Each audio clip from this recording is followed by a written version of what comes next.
to discuss?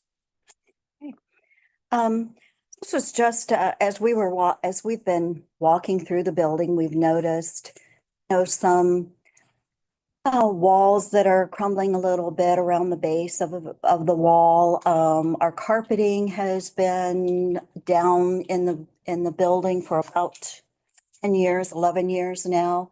And there are big spots on the carpeting. It's threadbare in some areas. We also have some issues with mold and mildew after the carpets are cleaned.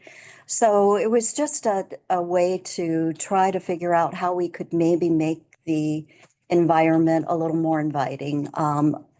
Just general maintenance, really. And some reconfiguration. At one point in my tenure with the agency, we had 125 employees. We're down to about 4950 right now. So we're never going to be at 125 again. So we have a lot of dead space, unused space in our main building. And I'm just talking about the main level of the main building right now. So we want to reconfigure some of our cubicle areas, our unit space, get people into combine some of the units for like services. Our intake department is growing since we don't do as many face-to-face interviews anymore. We do more on the phone or through online through the computer. We don't have as many people coming into the agency for interviews, but our intake department, we need more people in our intake department.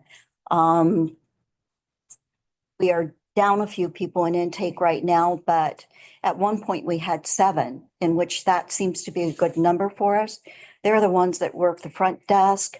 They are on our customer service line. They are the ones that screen all of the applications that come into the agency and schedule the appointments. So we need a larger space for that department. Right now, they're kind of spread out in a couple of different areas.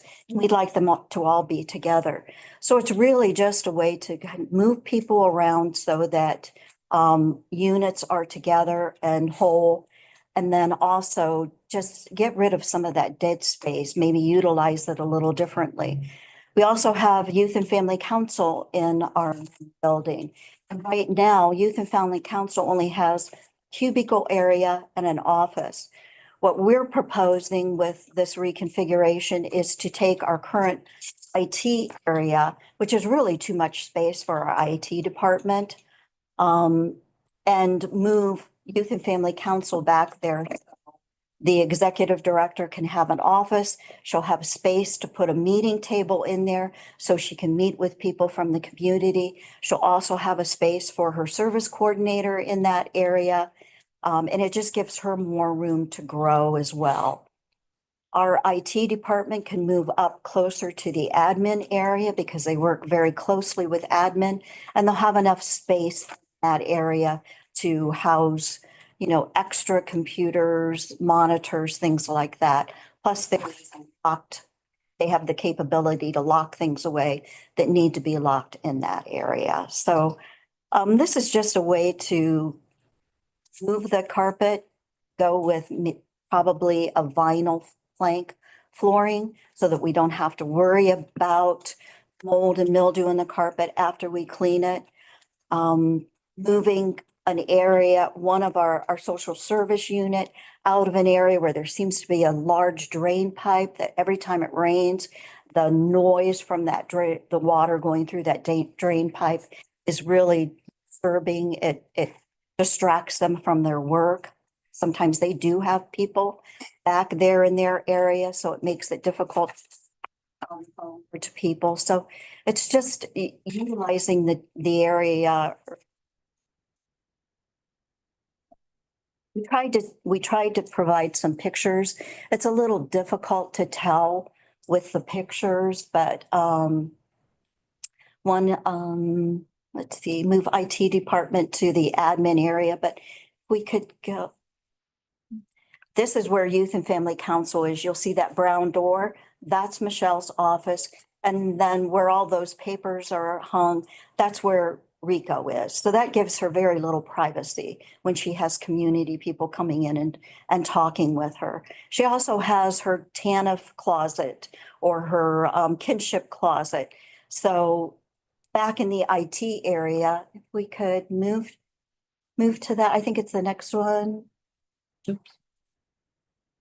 No, that's. Nope. That's So the picture on the right-hand side is the IT area. right. Mhm. That's where we want to move her.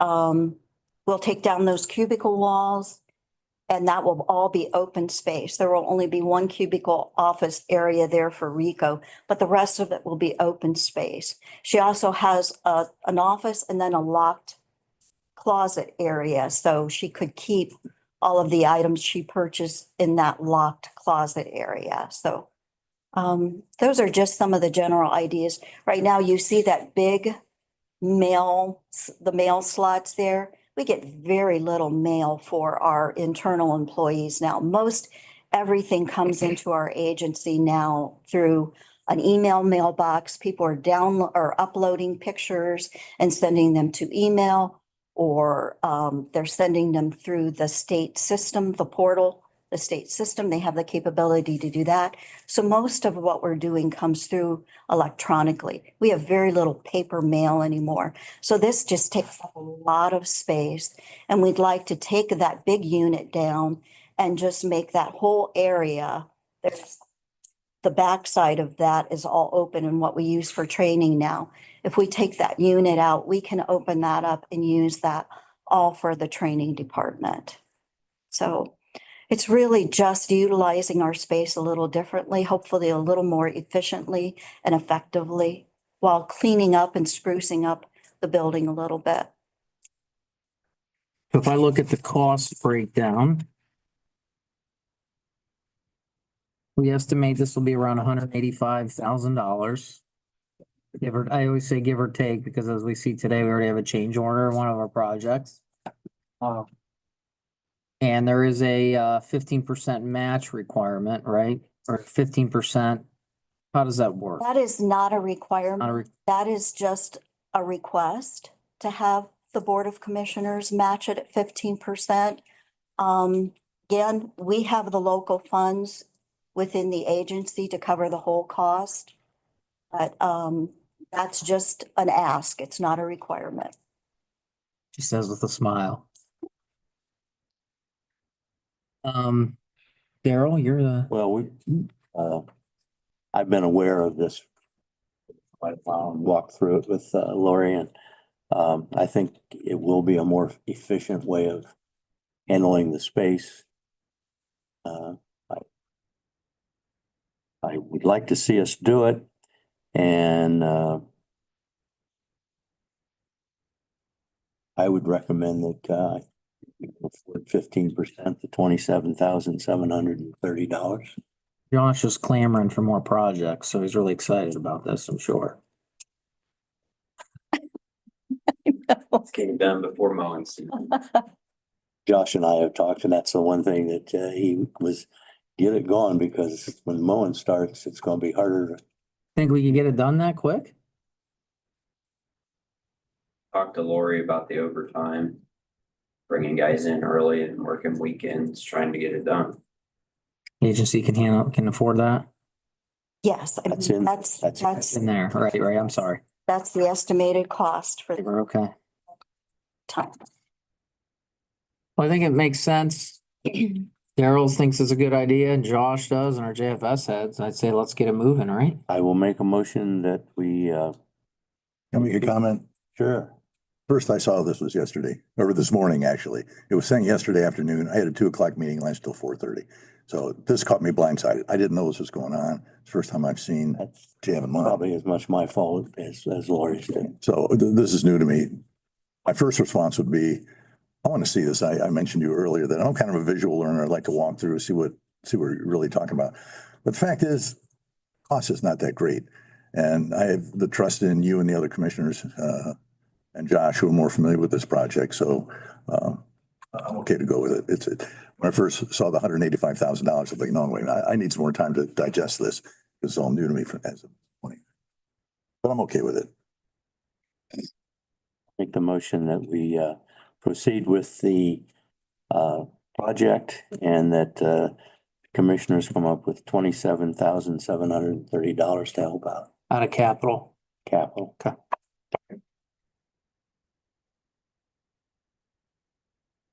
Commissioner Barrow. Yes. Yes. Mr. Banks. Yes. Okay, let's move on to, Thank you very much. Thank you. all right, motion to, actually, I need to make an amended motion, Stacy. If you look, we're talking about the solar. The tape number, I'd like to make an amended motion to tape at 0.05.39. John McCarron, who's the president of the Township Association of Franklin Township trustee, his name is spelled correctly, but if you look further down, it's spelled John McCarron, McCarren. So I'd like to make a motion, I'll show you here to correct John's spelling of his last name, and it's from February 6th.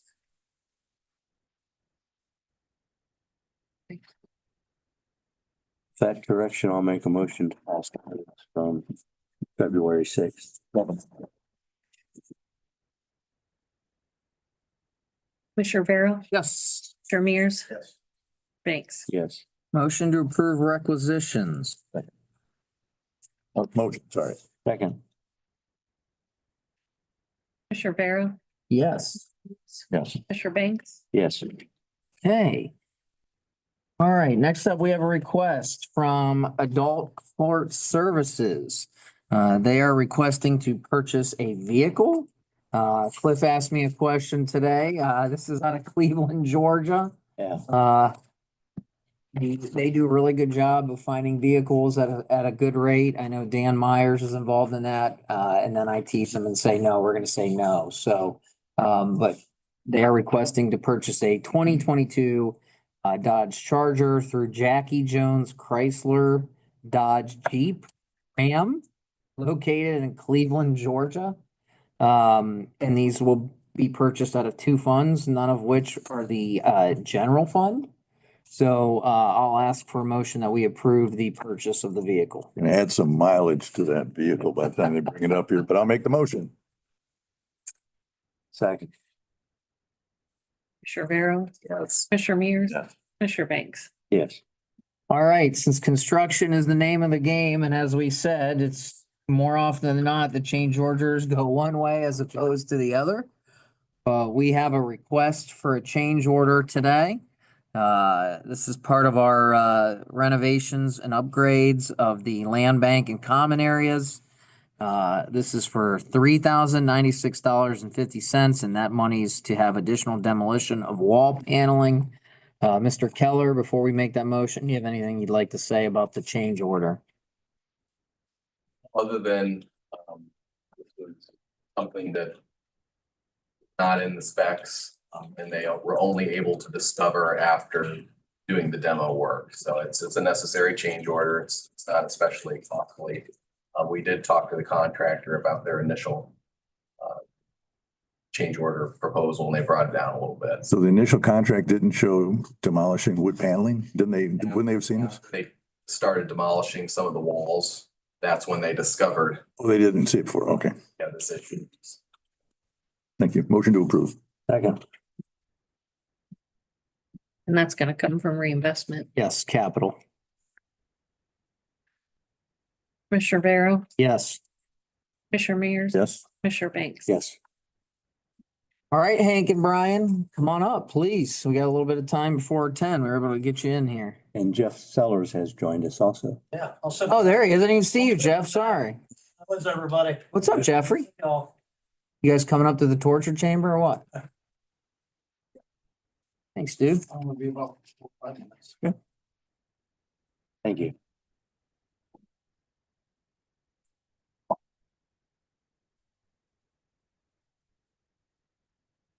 Start, sir. Yeah. Good morning, and thank you for this opportunity. I know you guys had a full schedule, and I appreciate you fitting. My name is Hank Webb, and I serve as president of 1216 in Mansfield. I help represent more than 500 union laborers in Richland, Knox, Morrow, Ashland, and Crawford counties. We have a long, proud history of building projects within our 5-county jurisdiction, especially those here in Richland County. I'm here today to speak about a letter and resolution the commissioners sent out to the 18 townships in Richland County last week. I'd like to state first that I'm not here to advocate for one type of energy over another. Our union advocates for an above-all energy approach. Members have played a critical role over the years maintaining and developing energy projects throughout north central Ohio. Hundreds of local tradesmen and women were proud to build the Rover, Nexus, and Utopia pipelines.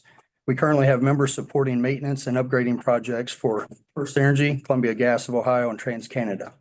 Currently, 100 workers from the local area and surrounding counties are working on the Sycamore Creek Solar Project in Crawford County. It has been proven that these past projects have generational impacts to our areas, local townships, counties, and the school districts.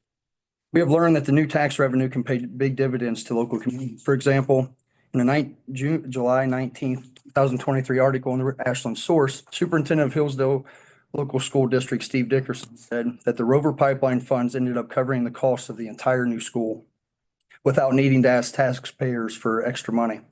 October 30th, 2018, the headlines of the Richland Source read, Shelby Schools pledges pipeline funds towards bond issue. July 31st in 2020, the Bucyrus Telegraph Forum, Buckeye Central School Superintendent Mark Robson was quoted as saying the $10 million addition to their school was possible largely because of an additional tax money coming in from the Rover Pipeline project. Last week, you commissioners sent a letter and proposed resolution to all 18 townships throughout Richland County. In this proposal, commissioners are seeking a response by April 30, 2025, whether or not townships would like to be excluded from development of utility scale wind and solar. With this comes a few questions. Have the commissioners and township trustees considered the economic impact that passing such a resolution could have on the workers who build these projects? Have the Richland County Commissioners consulted with the Richland Area Chamber and Economic Development on the impact of banning such projects would have on our county and townships? Have the benefits of a pilot program been discussed and communicated to the township trustees? Our union has engaged with multiple township trustees over the last few days, and none of them had an idea what a pilot program was. Passage of this resolution by the townships will be a direct attack on small business, we feel. It will send a message that Richland County is closed for development. Farmers are the backbone of our county, and we've known this for a long time. This resolution would put restrictions on them and would be saying that government gets to tell them how they use their land. What's next? Will the commissioners and townships come after our mineral rights? And also, is the county townships going to take a cut of existing lease agreements that us as landowners have with the existing energy companies? If we look at a couple proposed utility scale solar projects that are in various stages of development in our neighboring counties, we see that pilot programs are in place and they pay great gain, not only to our local workers, but also to the entities that stand to benefit from them.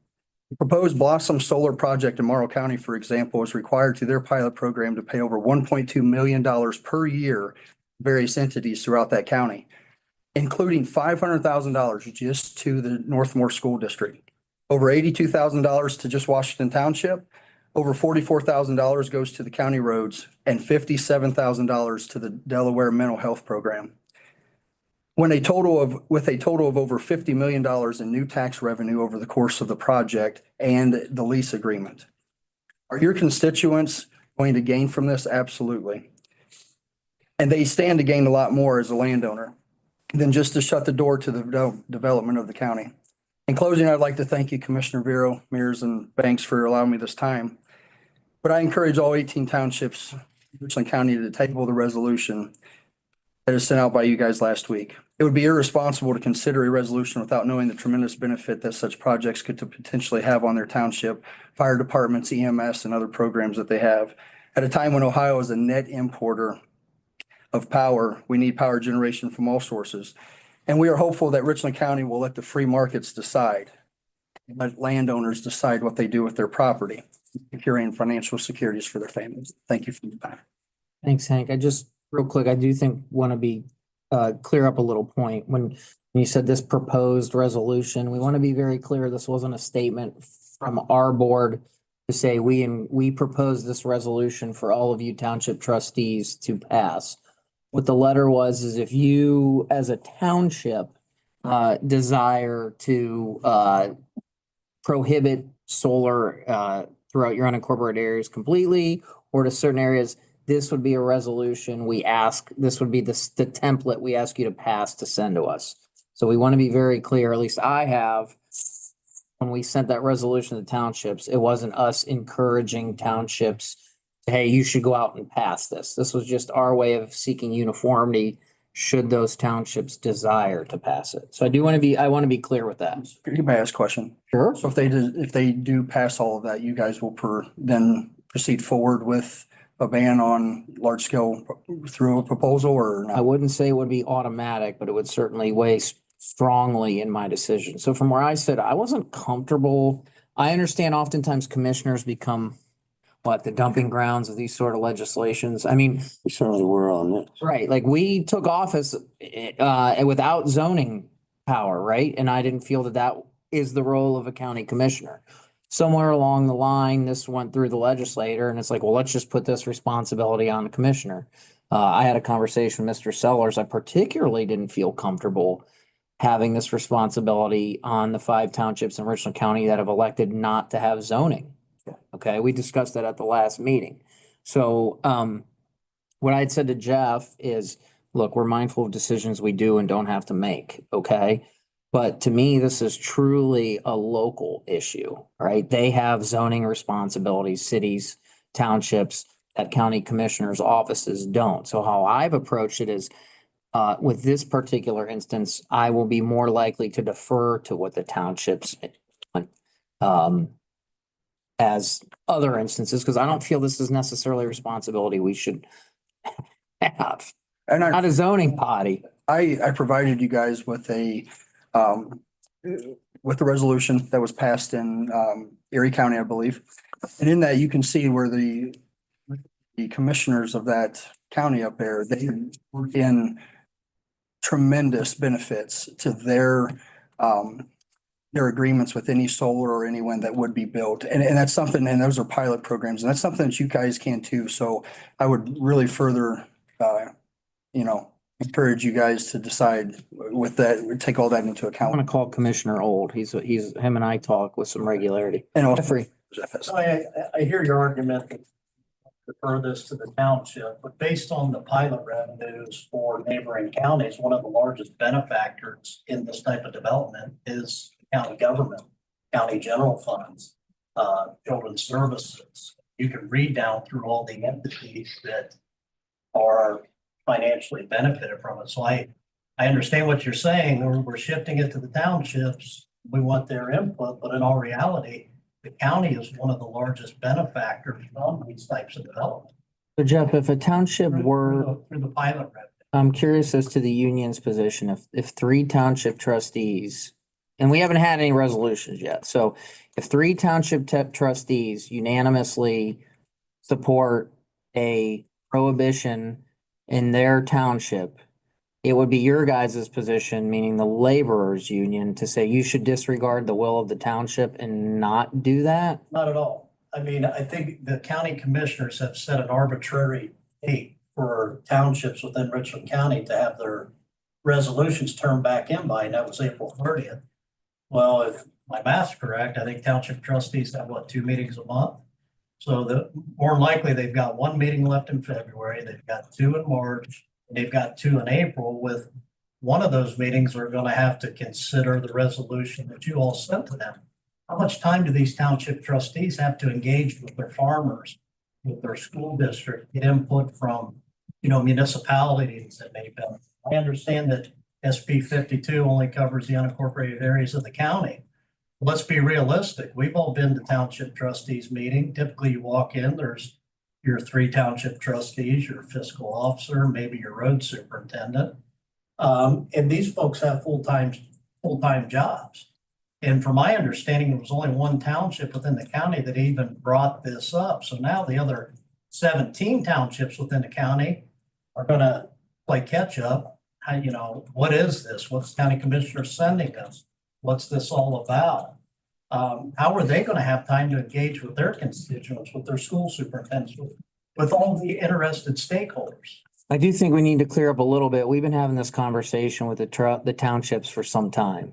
Just, we've talked about it at a Farm Bureau breakfast. You guys have mentioned the farmers. I mean, we've been having these ongoing conversations with nearly most, if not all of our trustees at some point. What we just did was to formalize it because another township had reached out to us. But I think we need to be very clear. This isn't something that just popped out of nowhere. We had at a Farm Bureau, I had a very, I would say, a substantive conversation with some members of the Farm Bureau who are also trustees. I had many conversations at the township annual picnic they have every year. So I think I just need to be clear, our attempt to bring this or to consolidate it was because a township had reached out to Daryl, and we decided as a board to say, okay, let's formalize it and try to bring some uniformity to it. So I just need to be clear, these conversations, Daryl, We met with the Township Association last March and brought this up and talked to some of them prior to that. And then again at the picnic in August, brought it up again. So we've been working on it.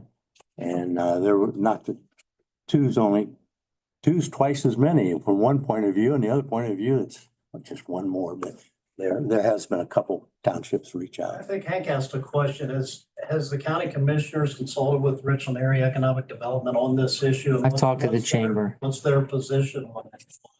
Keeping the county open for development? They have a position? I don't think, I want to be careful not to speak for the chamber. I think they realize it can bring economic development. But also at the same time, we haven't had a groundswell of potential solar projects. So to say they've come out heavily in favor or say, hey, you shouldn't do this, I don't think that would also be true.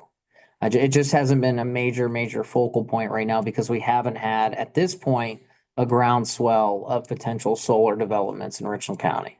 And I would just also point out, a lot of your national major corporations who are coming to Ohio now, as part of their business model is they want to purchase renewable energy. They want to be 100% renewable. That's not my position. I mean, that's their business model. So are we further, moving development away by not supporting these types of projects because of the business environment? I mean, I need to ask you guys because I need to know your guys' position too. So if a township trustees unanimously votes to prohibit solar in some capacity in their township, is it the union, multiple locals, is it their position we should disregard their will? I just need to know, It's premature to say that because no townships have said one way or the other. I don't think townships are gonna have adequate time to engage their constituents on this issue. It's not gonna happen over the next 5 weeks. We've been involved in these projects and permitting all over the state. These things take a lot of time, but it seems the approach of what's happening here is we're looking for a way to exclude it right now before there's ever an opportunity for public entities to see what the economic impact for their jurisdictions would be if the Board of Commissioners were to approve a pilot for such project. There's no way of knowing that right now. So I don't know how a fiscally conservative township or county commissioners could say, we're going to scrap all development for wind and solar without knowing what the economic impacts would be on the people that. he still hasn't answered my question. Oh, He's better at it than I am. Exactly. No, but I'm saying, no, Jeff, I'm saying, let's say, I don't think we're gonna get 18 letters back, okay? But let's say there are 3 townships that say, hey, we're elected to be trustees. We feel we've adequately had these conversations. And again, Daryl's right. These conversations have been going on for a long time. This was finally our chance to say, hey, because we've had a township reach out to us, let's try to consolidate the process. So let's say we do have a township. I don't think all 18 are going to send the letters. Okay. Maybe not. Okay. Because I think they're having these same conversations, right? It's a struggle between landowners' rights. This is a very difficult conversation. But let's say that they feel they have adequately engaged their residents and constituents in the unincorporated areas, and they still pass the resolution saying their township and the unincorporated areas should prohibit solar. And they send it to the commissioners. in that specific instance, do you guys and your unions have a position that we should disregard what they submit to us? Tony, I understand the question, I do, but I go back to these township trustees that we've engaged with did not have any idea what payment in lieu of taxes was. They have no idea what a pilot program is. They had no idea that they had the potential to gain revenues from this to fund their fire departments and EMS. So there's a lot, they need a lot more information at their level that they're not getting. Did you all, educate them on the pilot program and the potential benefits? Jeff, I wouldn't say it's our job to educate. I mean, that would sort of be insulting to our township trustees to say, let me tell you about all of this. No, well, but you referenced it in the letter to go to the township trustees site, and when you click on that link, it's a paywall. So unless you're an actual township, the general public would actually have to pay to get whatever information is on the the Township Association's website. So like, if I were to go in there and get resources, there's a paywall there. Well, you can get a lot of information about pilots. Sure. I mean, I've known about, us in the government I'm just sphere. referencing that you referenced, go to that Right. site. So when the general public looks at the letter the commissioners released and you go to that site, the public has to pay for the information at the site that you were directing the townships to. So. Mr. Vero, you posed a question. I'd like to just pose one back. You said that you don't think that all 18 townships will submit a letter back stating one way or another. If that's the case, then are you guys going to make a decision based off of 14 letters and just close it for the county of the other 4 that didn't? I think, go ahead. My understanding of the law is if we would not, I don't think. You're not gonna take any action without any action from our townships. And I told you that, Jeff, because I think that is doing the will of a township trustee. I think I would be mad if the shoes were on their foot, right? Well, we're gonna make a decision for the county without hearing from the county. So it is not my intent. These guys can answer it. I don't think we would. I But don't. we also, then every one that comes in, we would have to move or deny Correct. before it goes to the And I'm- my understanding how it works. So And if those boards do pass that, I know enough of our trustees to say, I'm going to believe that they, in their elected capacity, have talked to their constituents and by their action has done that. So I'm not gonna, if they submitted a resolution to us, I'm gonna go, well, I don't think you adequately talked to your constituents. I think that would do them a disservice. So again, but I need to be clear, if we don't get the letter, you're not gonna see me inserting myself into the matters of the townships. I'll be very clear on that. And once again, I think the county, I know you're keeping reporting it's a matter of the township, but the county should have a position on this issue because the county is one of the largest benefactors of these types of developments. I mean, the county funds programs, I think, for mental health, correct? You fund programs for children's service, all different kinds. Well, the of taxpayers do by way of the Well, levy. sure, but Right. the point of that is when you look at the revenues that each individual entities are getting as a result of the pilot, I would think that frees up more money for you folks to spend. I wanted to just kind of reiterate, Briefly, because we're already behind. That's what I said. We got a packed agenda. 4 minutes is almost up. these projects, your guys' job would basically be approving or denying the pilot program on a per, job basis, basically. And then the township, once you approve that, I mean, you're talking at least a year of going through township meetings. They can do a resolution after a date. Why are we setting a deadline? And if they set a resolution after a project's proposed and you guys have approved the pilot program, the Ohio Power Sighting Board will not approve a project if the townships are against it. So I think my position wouldn't be so much get in the way of their will, but let them look at the project as they come versus making a decision with nothing. First, thank you for your time. Thanks. Good seeing you guys. Thank you very much. Absolutely. Thank you, guys. Thank you. Sorry we couldn't go a little longer. Oh, no, that was. Fact, be good. Tell McDavid I said hello. Yeah, well, take care. Yeah, guys, take care. All right, Rachel, you're up. Come on in. Rachel? That's our fault. Sorry, Rachel.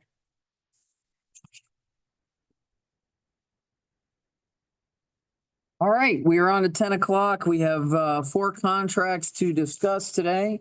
our gasoline diesel fuel, our postage and metered mail, our custodial cleaning, and our floor care services project. So Rachel, which one you want to do first? Let's see. Well, I've got the floor care service up first. This contract is for cleaning. This is the last renewal. Be effective March 1st through February 28th next year, 2026. I said it was with for cleaning, didn't I? I thought I did. Yeah. For all the floors within the county, courthouse, park building, youth center maintenance peoples, general fund, jail admin, FS, and the annex, CSEA and auto title, they are responsible for their own floor care payments. This is a final renewal on the floor care with no increase, correct? Correct. Motion to approve. So moved. Second. Rivera, Yes. Commissioner Mears, Commissioner Banks. Yes. Next one, custodial services. This is also with commercial cleaning, and it is also on its last year renewal. This would be effective April 1st, 2025 through March 31st, 2026. There's no increase on this contract.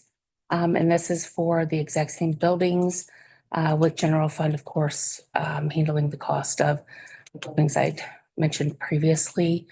This is always a fun contract, because we go in waves where everything's really good and then all of things, like there's some issues or whatever, but Josh and I work very closely with commercial cleaning.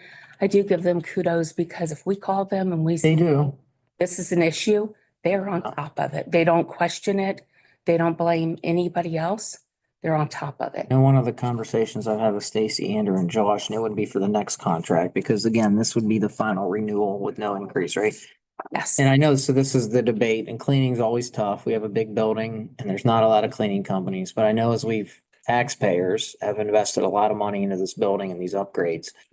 I'd like to discuss with all of you guys and Josh, maybe adding some additional cleaning schedules, particularly stairwells, things of that nature. I know it's only twice a week, and I know some people say, well, I don't think they're getting cleaned twice a week, and that's a conversation we continue to have with commercial cleaning, who's always responsive. So, but I do know, for example, let's say they clean the stairwells on a Tuesday and Friday, Mhm. okay?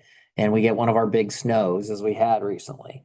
There could be giant mud stains and footprints on the stairwells for 3 days. Absolutely. Right? So I know as we put millions and millions of taxpayers, put millions and millions of dollars into the building, I certainly think that's something we need to review next contract, or the frequency of the cleaning of the stairwells in the common areas.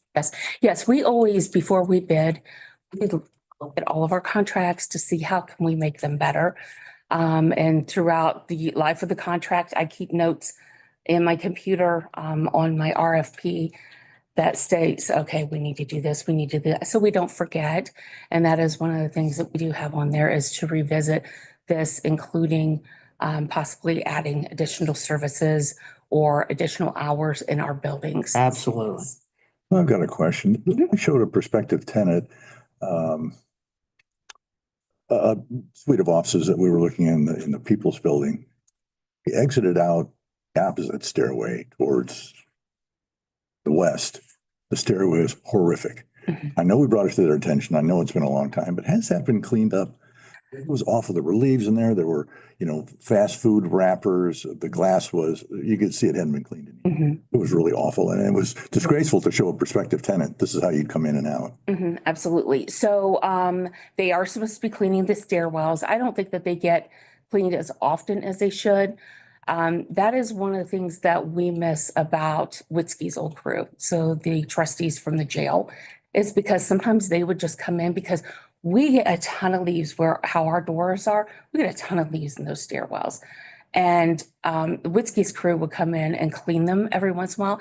And then our cleaning people could keep up on that as well. Then it just makes it a little bit easier, because I don't care what time of year it is, there's always leaves floating around. They do windows? No, Because the windows had. I know. And no, that's something that Josh contracts with. And I don't think our windows have peoples. I don't think they've been cleaned since well before 2020, well before COVID. So yeah, our windows do look, yeah, it's dirty. But that's okay, because what I'm looking at doesn't matter anyway, so Let's just continue to take notes on that. Again, absolutely, I mean, yes. we're approaching 5.5, I mean, all said and done. Depends on how you look at it. If you include the elevators and everything, I think we're gonna get up to $6 million of upgrades in this building. And then to just, as a couple people who work in offices say here, thank you so much for doing the bathroom. I mean, this has been a long time coming. But Yes. if what's gonna change really then if bathrooms and stairwells are dirty, and it's good points. So Absolutely. particularly maybe, it's just in the winter months where you get the footprint. So something to think about for the next contract Absolutely, yes. forward. So If you have any suggestions, feel free to email me or call me. Like I said, I'm keeping really great notes and I'll just add that to it. We know, put that in your notes, please. I already have it in, so yes. Okay, motion to approve. Second. Commissioner Barrow, Yes. Commissioner Mears, Yes. Commissioner Banks. Yes. Okay, next one, gasoline diesel fuel contract is with Inglefloat Oil Company. This particular contract, it is a fairly easy contract because when you look at the pricing on the pump, you know that we get 11 cents off of that. Doesn't seem like it's a big discount, but hey, 11 cents. Adds up. We got a lot of cruisers and other vehicles on the road. Absolutely, yeah. Motion to approve. so move. Second. Barrow, Yes. Commissioner Mears. Yes. Rachel, just to be clear, that's the second of 3 one-year renewals on that contract. Yes, Keep track of that. Then next up then is our postage and metering mail. I show this would be the second one-year renewal. that is correct. Second one-year renewal of 3 potentials for the considered mail contract. Graphics, and this is a service. They come, they pick up our mail, they run it through the Pitney machines. We do not have to have that overhead cost, including run a Pitney Bow. It's a very expensive service, when you add in all of that. So we do pay above and beyond that, first-class mail, and that is for their service of our, processing everything, and they deliver it to the post office.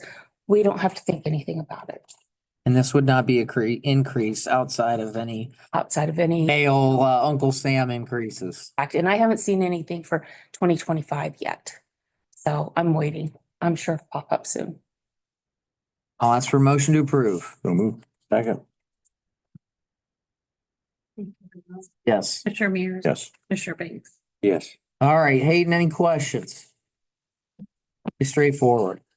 And we are moving along, but we still have 2 more appointments today, so we will recess at 10:45. Very much.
keep two people in there.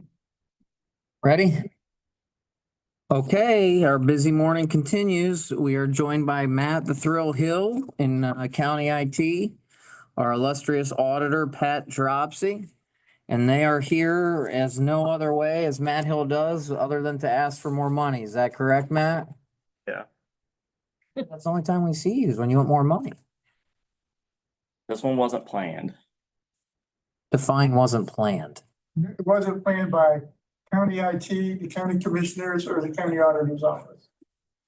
Then let's hear more about All that. right, so this deals with Schmidt, security, and L1. With the, initially my RFP that went out a couple of years ago, I only had 3 doors on L1 for access control, and those were the south and east entrance.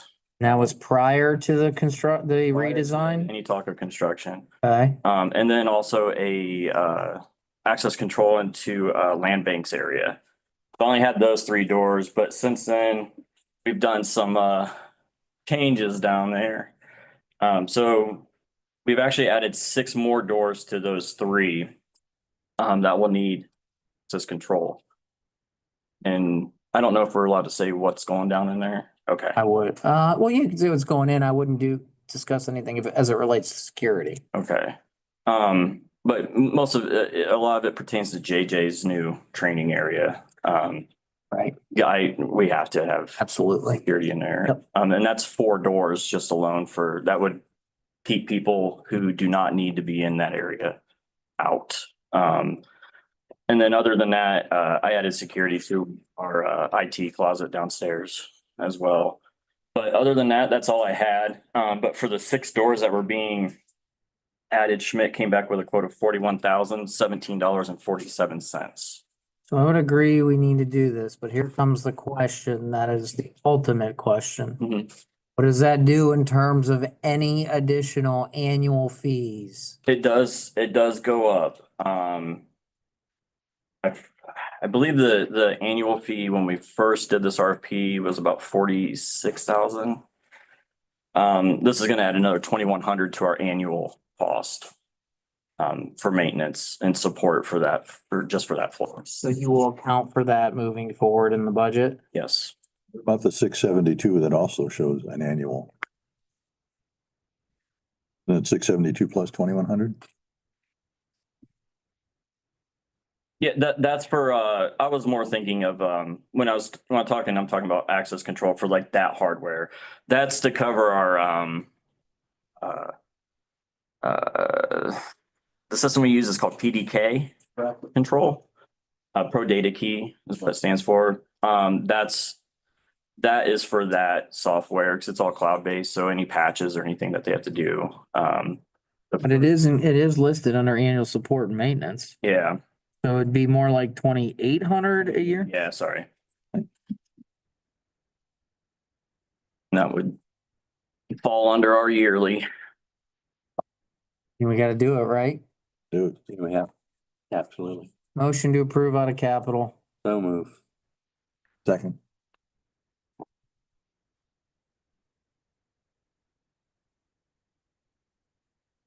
Commissioner Vero, Yes. Commissioner Mears, Yes. Commissioner Banks. Yes. Hayden, any question on the tax and spend IT guy over here? Jimmy Sweat, Yeah, yeah. you ain't Matt. What do you mean Jimmy Sweat? They all seem to follow his lead. Laurie Bedson, Matt Hill. I mean, I'm in 3rd place. you're Sweating over ahead of me, so. you're catching up though, dude. All right, well, we're gonna recess now and come back, which we think is a pretty good thing at 11 o'clock when we unveil. Rob, so you can stick around, the state of the county. I will be back.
Just help me out. Did that, yes. All right, it is 11 o'clock and we are joined by some newcomers today. Particularly our clerk's office, as they have a starring role in today's video. I would say Meryl Streep worthy, once we watch this video. So again, we have Heidi Ewing in our clerk's office, our clerk Denise Rule, members of the chamber. Of course, it's always good to see Lee Tassif back there. This is what we will call our second installment of, we call it the State of the County, but in essence, it's a year in I'm review. gonna put it out in the hallway. Oh, yeah. I'm tired of looking at your. You know, it's funny, you're like the 19th person that has said that, so. We're gonna kind of walk out in the hall, me and you on the team. Well, look, we added Jody and Denise this year, so you'll have much better looking people than the three of us, so. But he's still on it. I'm still on it, but much less, so. I had someone stop me the other day and say, I'm tired of looking at your face. Are you talking to my wife? So, anyways, without further ado, this is your Richland County, Okay, Matt, Drag it over. it won't, Oh, I just gave us a plus. It's it's. dropping quick, dropping quick. We'll see here. How quickly can he do it? We can Better I can, we can rescind that for. yeah, I'm gonna take that grade away. this way. There you go. All right, he can keep the See, seat. Matt gets the A. No. He's already had it up and running, so. Oh. All right, Stacy, take it away.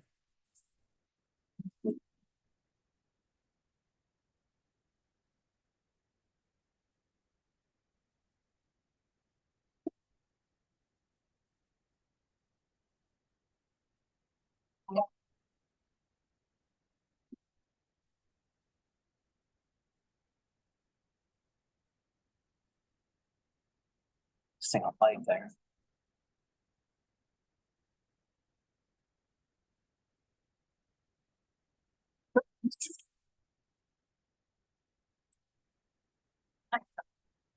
Nice.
That hurt.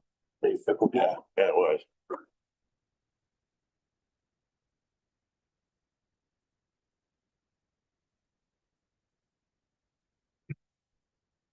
Street.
Cliff.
There it is. Hayden, any questions? Okay. Yeah. Ellen, any comments? No, I think you did an outstanding job. The videography, the pictures, and I love the audio and incorporating different voices and people in there. How many Oscar nominations you say? It's my county of the year video. And obviously finances always play a part, but the plan is to continue to do that every year. And we've already started thinking about this year's, and the plan is to showcase different offices that are involved, have significant projects or initiatives during the year. So some things as we think about for 2025, land bank, fourth courtroom. So we're thinking judges, maybe our treasurer, maybe even Amy Hammer at the land bank.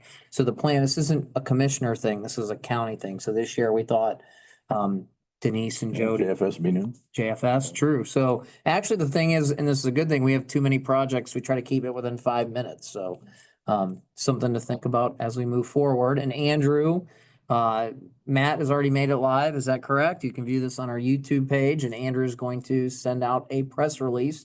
And if you would be so kind or not to distribute it, we would greatly appreciate it. All right, all. Well, thank you for coming today, and we will adjourn at 11:07. Thanks for coming. Wonderful.